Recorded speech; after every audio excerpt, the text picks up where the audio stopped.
I want to 100%. talk about Alphabet, and they have just sold a 100-year bond, which is just incredibly.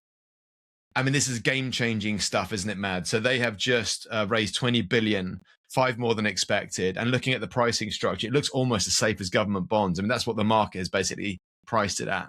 And it just feels like this is now pretty much kind of utility, too big to fail. This is infrastructure stuff. What else would you pick up on this 100-year bond from Alphabet? Lots of interesting things in it, but I think one angle in particular is what we've spoken about many times before, which is this slightly odd way we've structured pensions, in particular in the UK, where there's this notion of kind of matching assets and liabilities and kind of hedging your interest rates on a long duration basis. And what do I mean by that? Well, normally you'd say you've got pension savers, and you're going to try and make sure that must try and make sure that you have the money they need when they retire, so they can get the pension they deserve.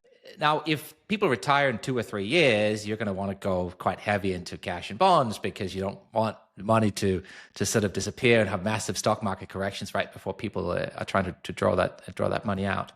But then on the other hand, if people are retiring 20, 30, 40 years from now, or for those people that are retiring in 30 years, but then need to draw their pension over 30 years, that's kind of a 60-year window you're looking at. And if you have such a long window, equities are always best, right? Over a half century, equities have always massively outperformed bonds. And so you're going to want to invest more heavily in equities to maximize your your long-term return, because that's really what's best for your pension savers. Well, in the UK, we have rules that say that the people that look after the pensions, the trustees, to be a good trustee does not mean to maximize long-term return. It means to minimize the short-term volatility and to minimize fees. And so what follows then is, you basically are incentivized to lock up money for a long period of time in a bond, because that is what the laws and the rules are saying you should do. And it's hard to imagine anything that's longer time than 100 years. I mean, this kind of exceeds most of our lifetime. So lo and behold, there is Google needing some cash, and here are this weird UK pension system looking for bond-like things that run for a long time. And it's a match made in heaven. But unpack it under the covers. If you have that kind of lock-in at 6% over such a long time, let's take the £1 billion at 6% over 50 years, because this is a 6% coupon bond. Now, at 6% over 50 years, it gives you an $18 billion outcome, right? 1 billion invested, 18 billion out. It sounds good. But if you have 9% instead of 6%, so equities instead of bonds, you don't get 18 billion, you get 74 billion. Okay, so it's 4 times as much. And this is the idea of compound interest. It's very counterintuitive, right? We've talked about it as kind of the ninth wonder of the world, right? Einstein famously said it's kind of one of these things that are just, it's magic. From 6 to 9% annual return difference give you 4 times as much over 50 years. Now, our current rules are incentivizing the pension funds to lock in at the 6%. It just doesn't seem quite right. Now, on top of that, where's the money going? It's going to fund a US hyperscaler. It's exactly the thing we've been talking about over the last year. It's not going to make the UK or the European economy grow better, faster, stronger. It's going to provide really cheap financing to a very large US tech company that's very dominant.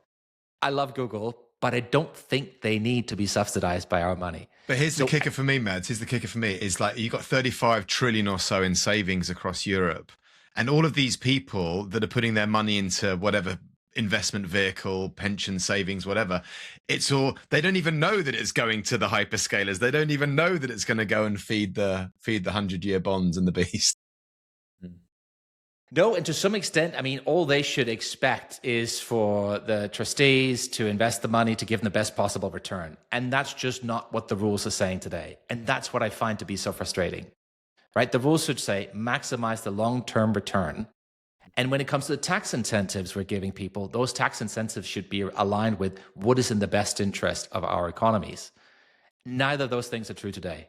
Yeah. And it's I also, know Rachel, she keeps saying, I've fixed it, I've done it. We have not. It's not. Yeah. We have not really scratched the surface on this. Yeah. It kind of raises the inflation challenge as well. I always wonder if what was their coupon rate? 6.5%, I think, for this. It kind of makes me think, well, this is a very long-term bet on a lot of very, very interesting assumptions. We'll see where it lands. We'll see what happens. It's kind of put it into a whole new realm. I think the only other company I remember doing this this is back in the 90s, was Motorola. So they had a 100-year coupon as well, didn't they? Do you know what happened with that? I didn't pay much attention. Do you know how that ended? A very nice frame on a wall somewhere, I imagine. Like shipping bonds, or I don't know, what are the big old school things are there that are probably now framed pieces of paper in somebody's library somewhere with absolutely no value?